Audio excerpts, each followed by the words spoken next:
Hello friends, welcome to my YouTube channel CR Naksha. This week is going to be a week of very good IPOs. We have already reviewed an IPO of Tata Technologies Limited. Now in today's video, we are going to review an IPO of Indian Renewable Energy Development Agency Limited, that is IREDA. Before we start an IPO review, let me make one disclaimer before you that this video and presentation is only for education purpose. You must consult your financial advisor before making an investment decision. Now quickly have a look on important dates. IPO आज open हो चुका है. It is going to close on 23rd November and the allotment would be finalized by 29th November. If you do not get an allotment, then refund would be initiated by 30th of November. If you get an allotment, the shares will be created in Demat account by 1st of December, and the tentative listing date kept by the company is 4th of December. But the listing might be slight early considering the recent trend in previous IPOs. कोई भी IPO में आप apply करने का decision बनाते हैं उससे पहले ये जानना जरूरी है कि कंपनी के की एरिया ऑफ बिजनेस क्या है, कंपनी कब इनकॉर्पोरेट हुई थी, कंपनी का बिजनेस क्या है, कितना विंटेज है कंपनी का ये बिजनेस में, कंपनी कौन से सेगमेंट में बिलोंग करती है। तो एक ब्रीफ इन्फॉर्मेशन लेना बहुत जरूरी है। जो आपके काम की इन्फॉर्मेशन है वो आप स्क्रीन पे चेक कर सकते हो। That the company was incorporated in 1987, पुरानी कंपनी है, पब्लिक लिमिटेड गवर्नमेंट कंपनी है, मिनी रत्न है, राइट। मिनिस्ट्री से एडमिनिस्टर होती है। You can read the name on the screen. IRDA is an experience financial institution, right. एक एनबीएफसी है जो सपोर्ट करती है, कौन से प्रोजेक्ट को सपोर्ट करती है। तो it has been actively promoting, developing and extending financial assistance for new and renewable energy project as well as energy efficiency and conservation project for over 36 years. So this is brief about the business. आप कौन से sector को company सर्व करती है वो भी screen पे check कर सकते हो। Ground mounted solar, rooftop solar, floating solar, onshore wind, microgrid, small hydro, large hydro. So you can read the sectors that has been served by the company on the screen. कौन सी product company offer करती है वो भी आप screen पे check कर सकते हो।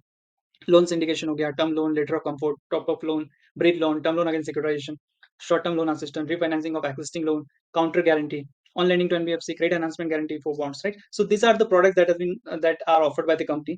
So these are the sectors that are served by the company and these are the products that are offered by the company. Now let's have a quick look on IPO size. IPO का size है 2150 करोड़ का। तो उसमें से offer for sale है 860 CR का और fresh issue होने वाला है 1290 करोड़ का, right. So offer for sale का जो 860 करोड़ है वो कंपनी के अकाउंट में नहीं जाएगा, वो सेलिंग शेयर होल्डर के अकाउंट में जाएगा। पर कंपनी को मिलने वाला है 1290 करोड़।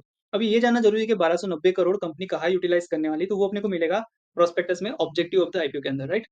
वो अपने देखते हैं कि कंपनी ये 1290 करोड़ कहाँ यूटिलाइज करने वाली है, उससे अपने को पता चलेगा कि अपना पैसा कैसे यूज होने वाला है। सो उससे अपने को एक इंडिकेशन मिलता है कि आईपीओ अच्छा है या नहीं है। प्राइस बैंड देखें तो 30 to 32 पर शेयर, लॉट साइज 460 शेयर्स का है, फेस वैल्यू जो है that is 10 rupees per share.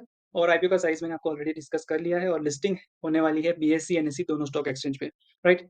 अब ऑब्जेक्टिव आईपीओ मैंने आपको ऑलरेडी बताया कि 860 करोड़ जो है वो कंपनी को नहीं मिलने वाले हैं because that is offer for sale. Company को मिलने वाले हैं 1290 करोड़। 1290 करोड़ जो कंपनी को मिलने वाले हैं वो कंपनी कहाँ यूटिलाइज करने वाली है, तो एक कैपिटल बेस को ऑगमेंट करने के लिए you can read on the screen, augmenting the capital base to meet future capital requirement in onward landing.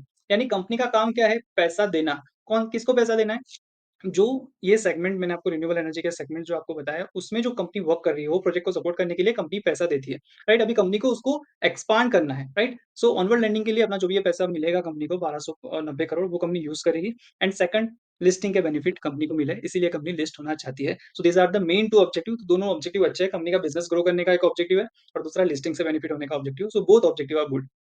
Now IPO reservation की बात करूं तो क्यूआईबी के लिए कंपनी ने रखा है 50%, एनआई एचएनआई के लिए रखा है 15% और रिटेल के लिए रखा है 35%। आईपीओ का लॉट साइज 460 शेयर है, 460 के मल्टीपल में आप आईपीओ में अप्लाई कर सकते हो। इसमें मैक्सिमम कैटेगरी में अप्लाई करने का कोई सेंस नहीं है बिकॉज़ ये आईपीओ पूरा का पूरा ओवर सब्सक्राइब होने वाला है। सो अगर आप रिटेल में अप्लाई करते हो तो आपको एक लॉट के लिए अप्लाई करना है। एचएनआई मिनिमम मैक्सिमम क्या रेंज है और बिग एचएनआई की क्या रेंज है, कितना पैसा आपको रिजर्व करना है वो आप स्क्रीन पे चेकआउट कर सकते हो। अगर आप रिटेल में अप्लाई करते हो तो आपको कट ऑफ प्राइस पे अप्लाई करना है और अगर आप एचएनआई में अप्लाई करते हो तो आपको स्पेसिफिकली हायर प्राइस में डालना है। Now very important is financial information. Company का पास्ट हिस्ट्री कैसा था और फ्यूचर हिस्ट्री नहीं बोल सकते, future profitability, future revenue, right, वो कैसा रहने वाला है वो कहाँ से पता चलेगा, वो फाइनेंशियल इन्फॉर्मेशन से पता चलेगा। कंपनी के टोटल असेट्स देखते हैं, FY21 में थे 30,000 करोड़ के, 36,000 करोड़ हो गए FY22 में, FY23 में हो गए 50,000 करोड़ के और एज ऑन 30 सितंबर हो चुके हैं 51,000 सीआर। रेवेन्यू आप देखते हैं 2600 करोड़ रेवेन्यू देखते हैं स्क्रीन पे। FY21 में 2600 करोड़ का था, जो FY22 में हो चुका है 2800 करोड़ का, FY23 में हो चुका है 3400 करोड़ का और हाफ ईयरली जो भी रिजल्ट आया उसमें 2300 करोड़ का हो चुका है। यानी यही स्पेस से कंपनी बढ़ती है तो 4500 करोड़ से ऊपर रेवेन्यू जाने वाला है इस साल। प्रॉफिट आफ्टर टैक्स देखते हैं 346 करोड़ का था FY21 में, FY22 में 633 सीआर का हुआ है जो बढ़ के FY23 में 864 सीआर का हुआ है एंड हाफ ईयरली 579 सीआर हो चुका है। सो कंपनी 1100 करोड़ का प्रॉफिट आफ्टर टैक्स इस साल क्रॉस करेगी वैसी एस्टिमेशन है अगर यही लाइन पे फाइनेंशियल रहते हैं तो। नेटवर्थ देख सकते हैं 3000 करोड़ का बढ़ते बढ़ते 6500 करोड़ तक पहुंच चुका है। बहुत स्ट्रॉन्ग फाइनेंशियल के साथ ही कंपनी आईपीओ लेके आ रही है। रिजर्व एंड सरप्लस आप देखते हैं तो प्रॉफिटेबिलिटी बढ़ी है, राइट, नेटवर्थ बढ़ी है तो उस हिसाब से रिजर्व एंड सरप्लस आप चेक कर सकते हैं। कंपनी का टोटल बोरोइंग बढ़ा है, बोरोइंग बढ़ना इसमें कोई वरी वाली बात नहीं है, चिंता की बात नहीं है, क्योंकि इसका काम पैसा लेना है और पैसा देना है। So borrowing should be at reasonable level, then it would be fine. और उसको कंपेयर करना है कंपनी के रेवेन्यू के साथ। कंपनी ने बोरोइंग तो ले ली, बट उसके सामने उसकी रेवेन्यू भी बढ़ रही है कि नहीं बढ़ रही है, राइट? कंपनी का पैट बढ़ रहा है कि नहीं बढ़ रहा है, नेटवर्क बढ़ रही है कि नहीं बढ़ रही है, कंपनी के एसेट्स बढ़ रही है कि नहीं, वो चेक करना जरूरी है। सो बोरोइंग बढ़ रही है, उसका मतलब ये नहीं है कि कंपनी का नेगेटिव है, क्योंकि इसका काम, बीइंग एनबीएफसी, इसका काम ही यही है कि पैसा लेना है, फंड रेज करना है और फंड को लैंड करना है। So financial information full marks इस कंपनी को, right? So based on financial information, this is good IPO. Based on objective of IPO, this is a good IPO, right? So let's move further. Company की ratio की बात करूं तो debt equity ratio 6.77 है, EPS 3.78 निकल के आता है, return on equity, return on net worth है 15.44%। और कंपनी जो आईपीओ पे कंपनी जो पी पे आईपीओ ला रही है, दैट इज 8.47, और post listing it is going to be tentative 7.42। So listing पे 20 से 25% का स्कोप बनता है, considering the P of this company and peers, right? So these are about the financial information. These are about the key ratios about this company. Now let's move further on shareholding, that is going to be pre and post. 100% shareholding government का था, pre issue 100% था, अब dilute हो जाएगा, 75% government के promoter के पास रहेगा, that is government, and 25% would be with public, which contains many shareholder, many different category of shareholders. So this is, कहने का मतलब ये कि आईपीओ के बाद भी प्रमोटर का होल्डिंग सिग्निफिकेंट रहने वाला है। सो ये भी एक पॉजिटिव साइन हो गई। तो ऑब्जेक्टिव पे पॉजिटिव साइन हो गया, राइट? कंपनी के बिजनेस मॉडल के ऊपर पॉजिटिव साइन हो गया, क्योंकि ये रिन्यूएबल एनर्जी सेक्टर ऐसा है कि गवर्नमेंट काफी जोर दे रही है, तो आगे बढ़ने वाला है, राइट?